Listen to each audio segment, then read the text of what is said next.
Astaghfirullah. Bismillahirrahmanirrahim. Alhamdulillah wassalatu wassalamu ala Rasulillah wa ala alihi wa sahbihi wa mawalah wa la hawla wa la quwata illa billahi wa ba'du. Alhamdulillah, di pagi menjelang siang ini kita bisa duduk kembali di Masjid Nidaul Ilmi, dan tema di pagi hari ini kita akan membahas satu ayat dalam Al-Quran, surah Asy-Syarah ayat 6, Inna ma'al usri yusra. Sesungguhnya di balik kesulitan itu ada kemudahan. Seringkali dalam kehidupan kita banyak mengalami kesulitan,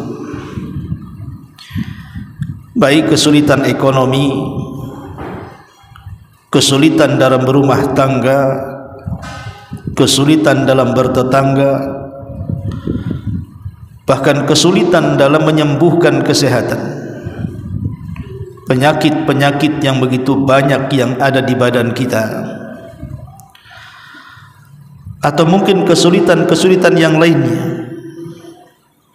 Orang-orang yang dicintai meninggal dunia,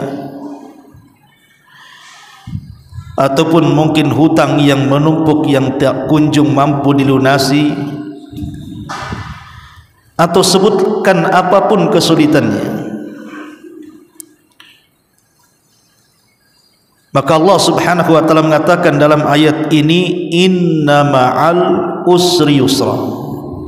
Di balik kesulitan itu pasti ada kemudahan. Ketika Allah Subhanahu wa taala menyebut yusran dengan sebutan nakirah dan kalimat al-usri dengan sebutan ma'rifat, dalam ilmu bahasa,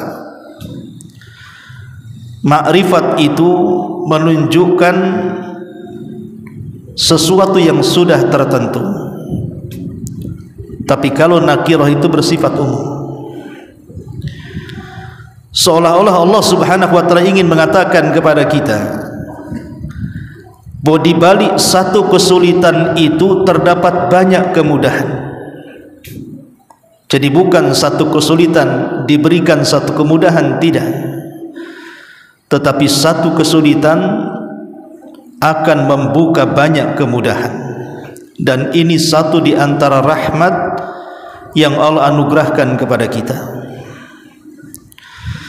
Ma'asyiral muslimat yang dimuliakan Allah Azza wa Jalla, kesulitan-kesulitan yang kita hadapi, dari kesulitan-kesulitan hidup ini, langsung ataupun tidak, pasti akan mempengaruhi hati kita. Boleh jadi hati kita ini menjadi sedih karena kesulitan itu. Boleh jadi hati kita ini menjadi stres karena kesulitan itu. Boleh jadi hati kita menjadi bingung karena kesulitan itu. Pokoknya kesulitan itu pasti membuat hati tidak akan tenang. Lah, ketidaktenangan hati ini berbahaya. Karena kalau hati manusia tidak tenang, ujung-ujungnya frustasi. Tidak jarang akhirnya sampai bunuh diri. Kalau tidak tenang hati kita ini, bisa saja kemudian kita menjadi gila, hilang akal, bicara tidak menentu, bahkan melakukan hal-hal yang terkadang membahayakan. Kalau hati tidak tenang, jangankan lagi berfikir, tidur saja terkadang tidak bisa. terkadang kurang tidur, kurang beristirahat, susah untuk tersenyum, susah diajak bicara, terkadang bawaannya marah-marah atau melakukan hal konyol dan begitu seterusnya. Itulah dampak hati. Karena yang menyetir badan kita itu hati kita. Makanya Nabi SAW mengatakan, ala wa inna fil jasadi mudghah idza saluhat saluhal jasadu kullu wa idza fasadat fasadal jasadu kullu ala wahiyal qalbu. Di dalam hati manusia itu terdapat segumpal daging. Kalau dia baik maka memperbaiki tingkah laku badannya, tapi kalau dia buruk maka mempengaruhi tingkah laku juga badannya. Segumpal darah, segumpal daging itu kata Rasul, itulah hati. Jadi hati itu mempengaruhi perilaku kita.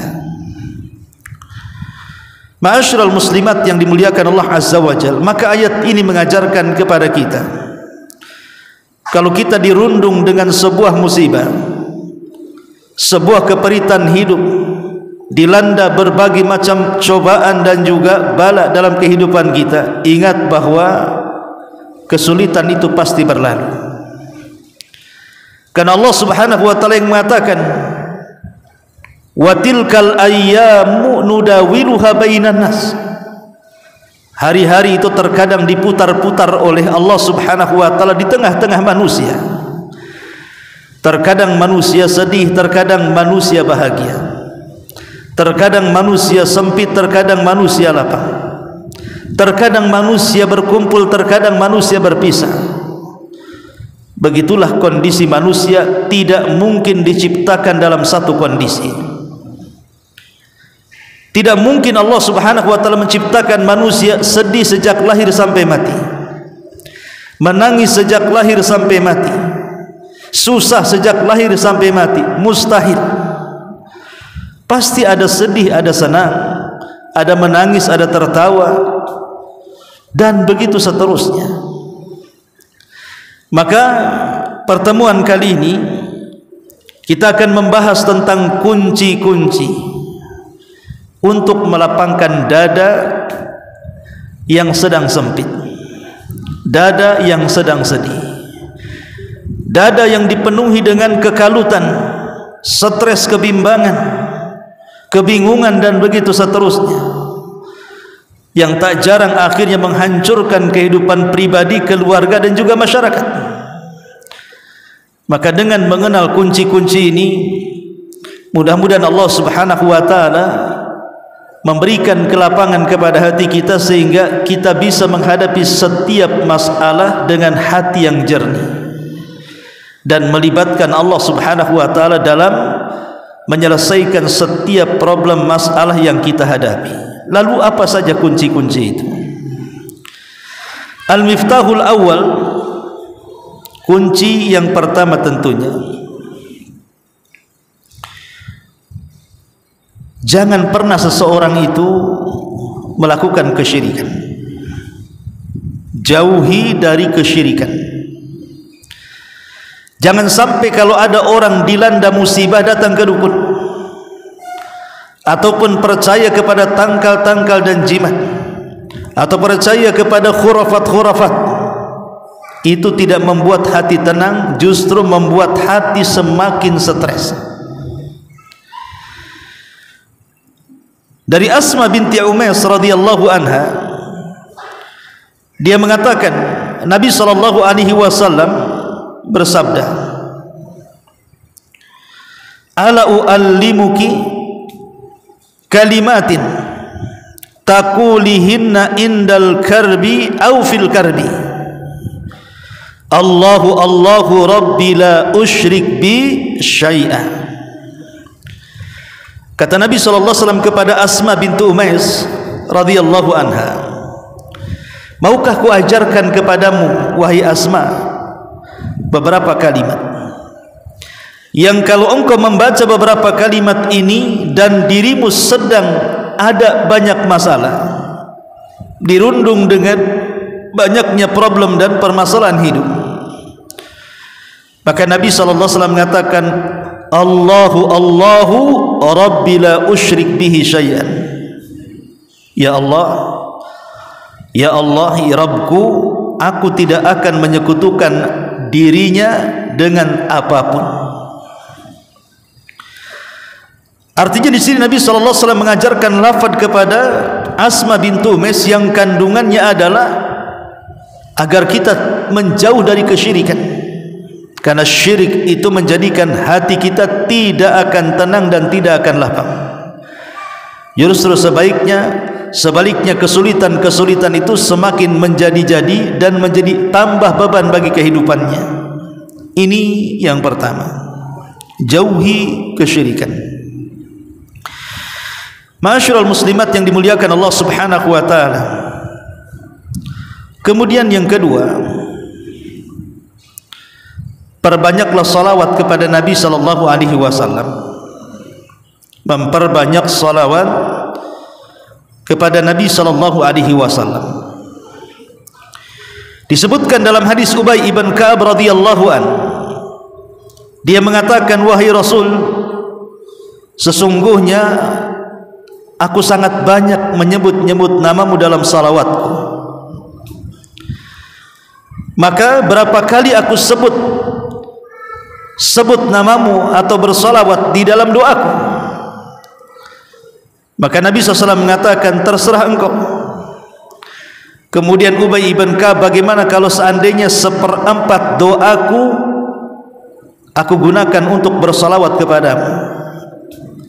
Maka Rasul mengatakan, terserah engkau, jika engkau mau menambahnya itu lebih baik lagi. Kemudian Ubay ibn Ka'ab mengatakan, bagaimana kalau kujadikan separuh dari doaku salawat bersamamu? Maka Rasul mengatakan, masyi' fa in zitta fa huwa khairun lak. Terserah engkau, kalau seandainya engkau mau menambahnya itu lebih baik bagimu. Maka kemudian Ubay ibn Ka'ab mengatakan, bagaimana kalau 2/3 doaku kugunakan untuk salawat kepadamu? Maka Nabi SAW mengatakan, terserah engkau, jika engkau mau menambahnya itu lebih baik bagi kamu. Maka Ubay ibn Ka'ab mengatakan, bagaimana kalau seluruh doaku kujadikan salawat kepadamu? Maka Nabi SAW mengatakan, idzan tukfa hammuk wa yughfar laka dzambuk. Kalau engkau lakukan seperti itu, wahai Ubay, kalau begitu seluruh kesulitan kamu, seluruh kebingungan kamu, stres kamu, gundah gulanamu, semua akan dicukupkan. Artinya semua akan diuraikan, akan dihilangkan. Begitu juga dosa-dosamu akan diampuni oleh Allah Subhanahu wa taala. Lihat Nabi SAW menyebutkan kepada Ubay ibn Ka'ab tentang fadlu as-salawat ala Nabi SAW, keutamaan bersalawat kepada Nabi. Maka siapapun yang memperbanyak salawat kepada Nabi SAW, Rasul mengatakan, idzan tukfa hammuk, kalau begitu seluruh kesulitanmu semua akan diuraikan dan akan dihilangkan. Inilah janji Nabi SAW kepada umatnya yang memperbanyak salawat kepada Nabi SAW. Kemudian yang ketiga, memperbanyak doa yang diajarkan Nabi SAW.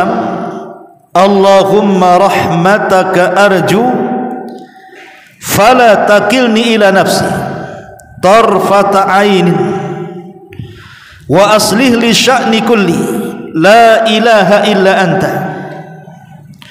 Ya Allah, karena rahmat-Mu lah aku mengharap, janganlah Engkau bebankan kepadaku walaupun sekejap mata, dan perbaikilah seluruh perkaraku, karena tidak ada sesembahan yang berhak disembah kecuali Engkau. Jadi kalau kita sedang menghadapi musibah, menghadapi kesulitan hidup, menghadapi kesetresan, kesempitan dada, susah untuk berfikir, bingung dan yang semacamnya, perbanyak doa ini. Allahumma rahmataka arju fala takilni ila nafsi tarfata ainin wa aslih li sya'ni kullihi la ilaha illa an. Ya Allah, rahmatmu lah yang aku harapkan.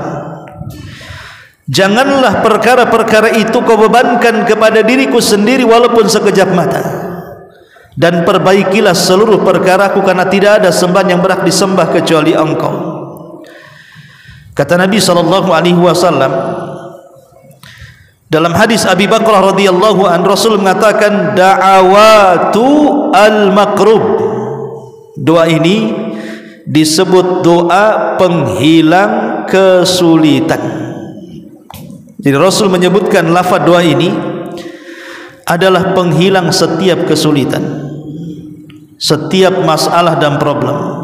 Karena di sini ada lafaz dalam doa ini, fala takilni ila nafsi tarfata ainin. Ya Allah, jangan kau bebankan seluruh urusanku kepadaku sendiri walaupun sekejap mata. Seolah-olah orang yang berdoa seperti ini mengharap kehadiran Allah dalam setiap masalah kita. Karena sering saya katakan, seberat apapun masalah yang ibu, saya atau siapapun hadapi, kalau Allah ikut campur tangan menyelesaikan masalah itu, maka akan mudah diuraikan masalahnya. Karena Allah ikut campur. Bukankah yang membuat masalah Allah dan yang mengangkat masalah juga Allah? Maka libatkan Allah dalam setiap masalah kita. Tapi sekecil apapun masalah, jangan sampai Allah tidak terlibat. Sebab terkadang kecilnya masalah, kalau Allah tidak terlibat, tidak mungkin kita keluar dari masalah itu. Karena sekali lagi masalah itu datang dari Allah Subhanahu wa ta'ala. Maka saat kita dalam kondisi kesulitan, berdoalah, Allahumma rahmataka arju fala takilni ila nafsi tarfata ainin wa aslih li sya'ni kullihi la ilaha illa an. Ini yang ketiga. Yang keempat,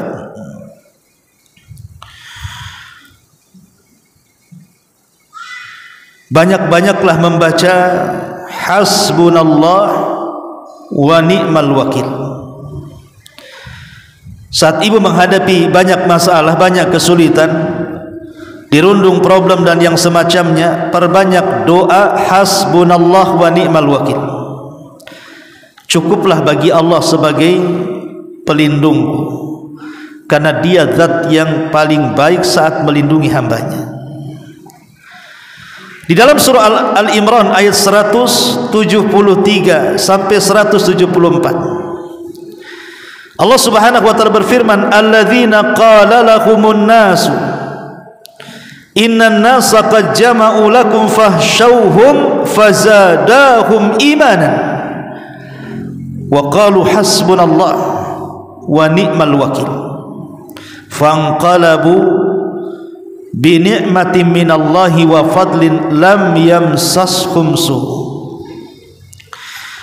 Orang-orang yang berkata kepada mereka, sesungguhnya manusia telah berkumpul untuk menyerang kalian, takutlah kalian kepada mereka. Maka yang ditakut-takuti justru bertambah imannya. Dan mereka mengatakan, cukuplah Allah sebagai pelindung kami, karena dia sebaik-baik pelindung. Maka berubahlah kondisinya. Yang tadinya mencekam kesulitan, datang kenikmatan dari Allah dan karunia, dan mereka tidak disentuh dengan keburukan. Ayat ini menceritakan tentang kesulitan Nabi SAW dan para sahabat akibat kekalahan di perang Uhud. Jadi dalam perang Uhud itu, kaum muslimin kalah. Begitulah Allah memutar-mutar hari, terkadang menang, terkadang kalah. Jadi di perang ini Nabi SAW sampai masuk ke dalam perangkap, bahkan diisukan meninggal, bahkan gerhamnya kemudian retak dan pipinya luka. Kemudian Rasul pun diselamatkan oleh banyak para sahabat, akhirnya menjauh daripada musuh. Setelah kemudian Rasul menjauh daripada musuh, tentu musuh yang mendapatkan kemenangan merasa bangga dan sombong, kemudian mengirim surat pesan kepada Nabi SAW, mengisukan bahwa mereka akan datang dengan pasukan yang banyak dan akan menyerang kota Madinah. Bayangkan habis kalah, tiba-tiba pasukan musuh akan ditambah jumlahnya dan akan mengalahkan dan menghabisi Rasul dan para sahabatnya.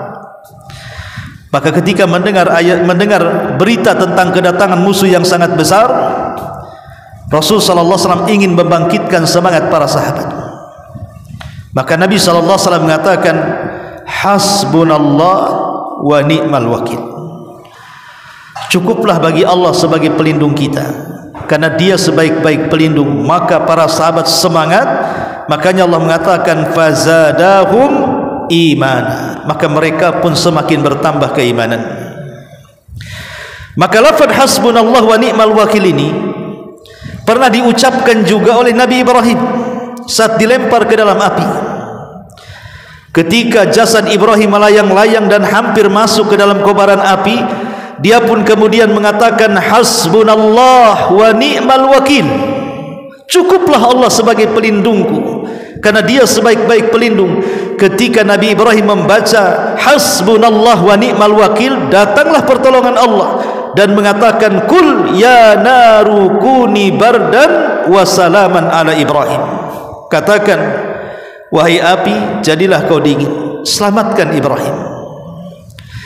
Jadi kalimat hasbunallah wa ni'mal wakil ini bukan kalimat biasa. Ini kalimat bisa menenangkan jiwa, menghilangkan semua kesulitan dan kesusahan hidup. Maka banyak-banyaklah membaca hasbunallah wa ni'mal wakil. Kemudian yang selanjutnya, tak lupa juga membaca banyak-banyak kalimat la haula wa la quwata illa billahil aliyyil azim. La haula, tidak ada daya, wa la quwata, dan tidak ada kekuatan, illa, kecuali billahi, semua milik Allah yang maha tinggi lagi maha agung. Dalam hadis Abi Musa al-Ash'ari radhiyallahu an yang dikeluarkan Bukhari Muslim, Rasul pernah berkata kepadaku, kata Abu Musa, ala adulluka ala kalimatin min kanzin min kunuzil jannah. Wahai Abu Musa, maukah kuajarkan kepadamu satu kalimat, yang satu kalimat ini adalah satu pembendaharaan dari pembendaharaan sorga. Tentu Abi Musa mengatakan, tu wahai Rasul. Maka Rasul mengatakan, bacalah la haula wa la quwwata illa billah. Tidak ada daya dan kekuatan kecuali hanya milik Allah subhanahu wa ta'ala. Kenapa kemudian bacaan ini bisa menghilangkan kesulitan kita, Bu? Karena kita ini makhluk lemah. Terkadang kita menghadapi kesulitan sedikit saja serasa hidup ini kiamat, kan, Bu? Dompet hilang ya kayak kiamat besar. Pada rumahnya masih ada, mobilnya masih ada, dompet aja yang hilang. Ya Ustaz, dompet isinya ada 1 miliar di ATM. Tapi yang jelas, terkadang kita ini terkena musibah sedikit saja, disenggol oleh Allah subhanahu wa ta'ala, rasa-rasanya hancur segalanya. Makanya kenapa kita harus minta pertolongan kepada Allah? Kita makhluk yang lemah, dan tidak ada yang lebih kuat, yang lebih perkasa dibandingkan Allah yang mampu merubah segalanya. Makanya kalimat ini salah satu pembendaharaan dari pembendaharaan sorga. Kemudian yang selanjutnya, kathratul istighfari, memperbanyak istighfar, memperbanyak istighfar. Di zaman Nuh alaihi salatu wassalam pernah terjadi paceklik bertahun, sehingga menjadikan tanah kering. Bukan hanya kering menjadi retak, bukan hanya retak tidak bisa ditanami, sehingga banyak manusia mati kelaparan.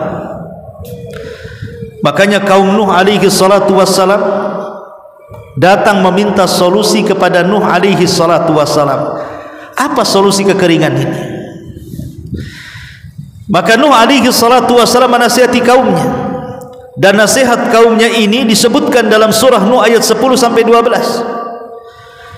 Kata Nuh alaihi salatu wassalam kepada kaumnya, faqultu astaghfiru rabbakum innahu kana ghaffara yursilis samaa'a 'alaikum midrara wa yumdidkum bi amwali wa banin wa yaj'al lakum jannatin wa yaj'al lakum anhara.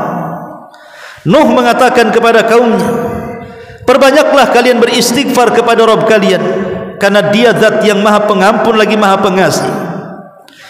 Dengan memperbanyak istighfar, Allah akan utus dari langit air kepada kalian yang sangat deras mencurahkan kalian, dan Allah akan menambahkan kepada kalian harta dan keturunan, dan Allah akan menjadikan kalian kebun yang sangat luas dan sungai-sungai yang dialiri air. Lihat bagaimana Nabi Nuh alaihi salatu wassalam menasihati kaumnya saat mereka sedang kesulitan ekonomi karena kekeringan yang lama dan bertahun. Maka Nuh menasihati, perbanyak istighfar. Kalau kalian memperbanyak istighfar, niscaya Allah bukan hanya menurunkan hujan, Allah akan berikan kekayaan, Allah akan berikan keturunan, Allah akan suburkan hutan-hutan, Allah akan aliri sungai-sungai, dan itu sebuah nikmat yang Allah anugerahkan kepada kita, dan itu buah daripada istighfar. Ini juga bagian dari yang bisa menenangkan hati. Apalagi Rasul mengatakan, man lazimal istighfar ja'alallahu min kulli dhikin faraja wa min kulli hammin makhraja. Man lazimal istighfar ja'alallahu min kulli dhikin makhraja wa min kulli hammin faraja wa razaqahu Allahu min haitsu la yahtasib. Barang siapa yang melazimkan istighfar, kata Nabi, maka Allah akan luaskan dari kesempitan kita, Allah akan lapangkan dari kesulitan kita, dan Allah akan berikan rizki dari arah yang tidak disangka-sangka. Lihat bagaimana istighfar ini memiliki faedah yang luar biasa, bisa menghibur hati yang sempit menjadi lapang. Kemudian juga kunci selanjutnya, di antara kunci-kunci yang bisa melapangkan dada adalah senantiasa memperbanyak sedekah. Allah Subhanahu wa taala mengatakan, faman qudira alaihi rizquhu falyunfik. Barang siapa yang disempitkan rizkinya, kata Allah, banyak-banyaklah bersedekah. Jadi Allah mengatakan, faman qudira alaihi rizquhu, barang siapa yang disempitkan rizkinya. Terkadang namanya ekonomi itu kan pasang surut tuh, kadang suami kerja, kadang tidak, apalagi suami yang serabutan, kadang-kadang dipertahankan, kadang-kadang di PHK, kadang-kadang mendapatkan kecelakaan di perusahaan, dan macam-macam segalanya. Itu bisa terjadi kan. Makanya kalau seseorang disempitkan ekonominya, maka banyak-banyak bersedekah. Sedekah tidak harus banyak, sesuai dengan kemampuan, yang penting ikhlasnya. Ini juga yang bisa menghilangkan kesulitan ataupun yang bisa melapangkan dada-dada yang sedang dirundung dengan kesulitan. Kemudian juga selain daripada itu adalah sidqut tawakkul 'ala Allah azza wa jalla. Betul-betul bertawakal, menyandarkan diri kepada Allah Subhanahu wa taala, tidak pernah mengeluh kepada siapapun kecuali kepada Allah. Karena umumnya di masyarakat, terutama orang-orang awam, Bu, kalau ada kesulitan itu mesti mengeluhkan, Bu. Entah mengeluh kepada suaminya, kepada istrinya, kepada orang tuanya, kepada temannya, kepada tetangganya, bahkan kepada handphonenya, kepada Facebooknya, kepada TikToknya, kepada YouTube-nya, kepada macam-macam media dalam handphone itu. Harusnya ketika ada masalah jangan keluhkan kepada makhluk. Makhluk itu tidak menyelesaikan masalah. Jadi kalau kita ditimpa masalah, yang pertama kali tengadahkan tangan ke langit, minta agar masalahnya diselesaikan.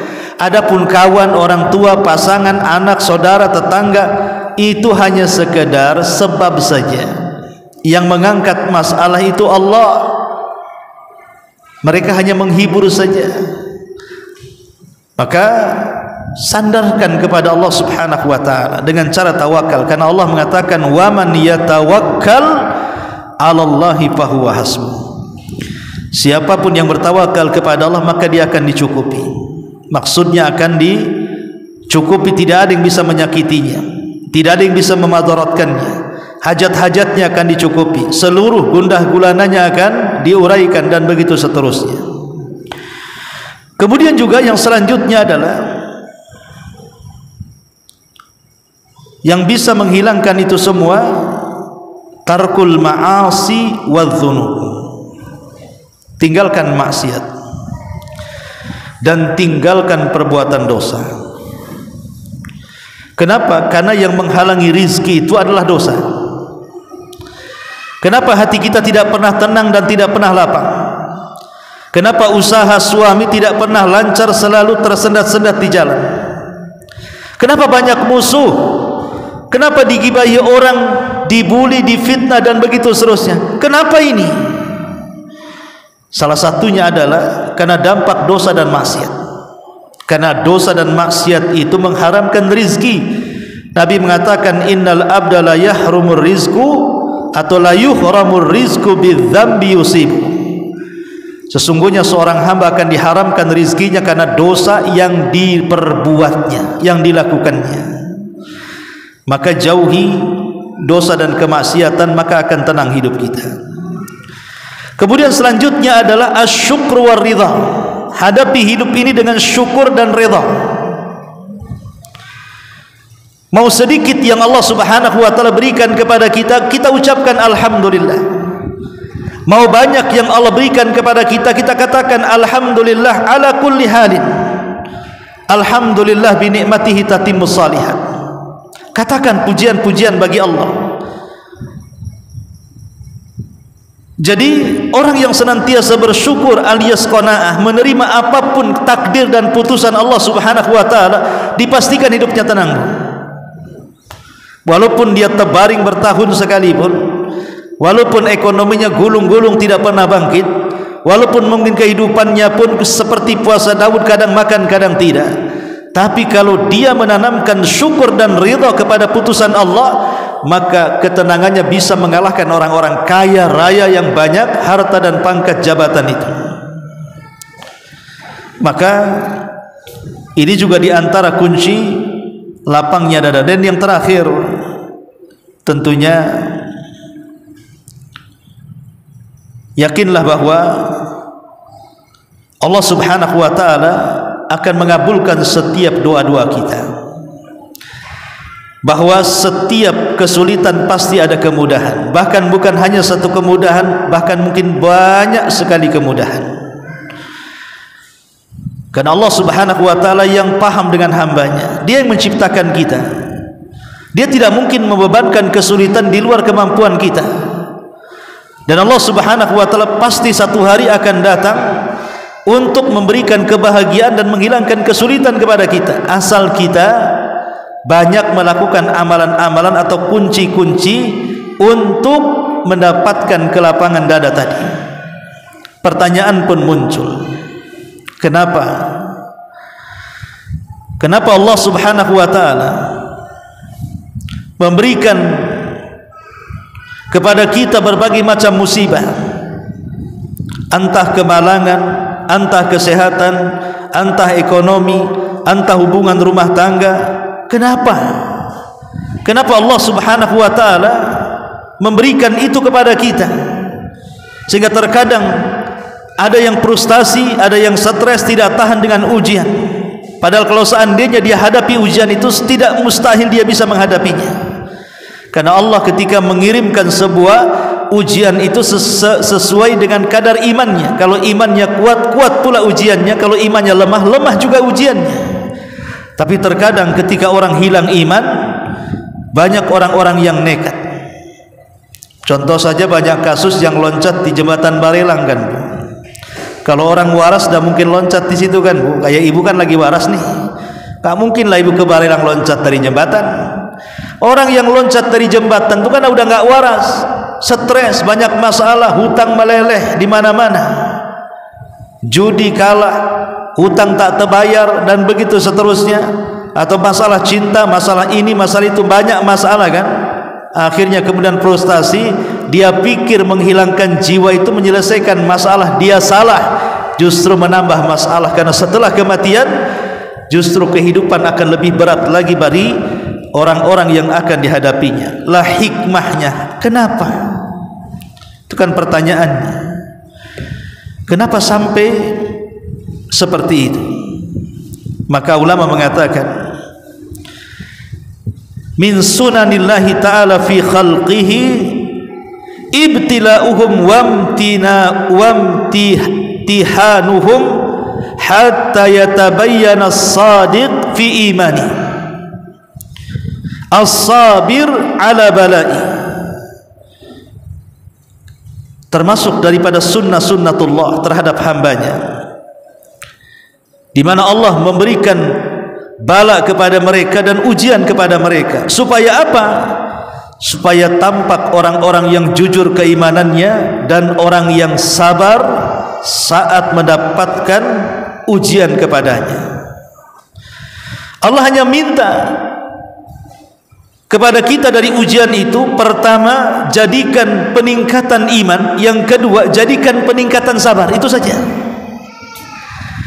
Kenapa Allah berikan ujian sehingga kita sesak dada? Sebenarnya itu menguji kita, meningkat enggak imannya, meningkat tak sabarnya.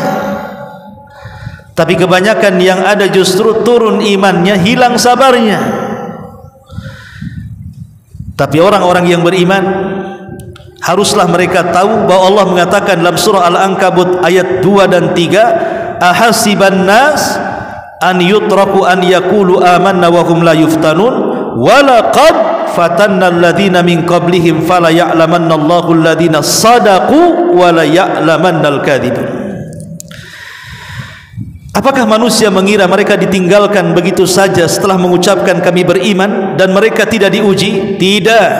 Dan sungguh kami telah menguji orang-orang sebelum mereka, supaya Allah tahu siapa orang-orang yang jujur dan siapa orang-orang yang dusta dengan keimanannya, siapa yang jujur dengan kesabarannya, siapa yang dusta dengan kesabarannya. Itulah hikmahnya kenapa Allah subhanahu wa ta'ala banyak menguji kita. Wallahu a'lam bishawab. Ini diantara yang bisa disampaikan sebelum saya tutup. Silahkan kalau yang bertanya.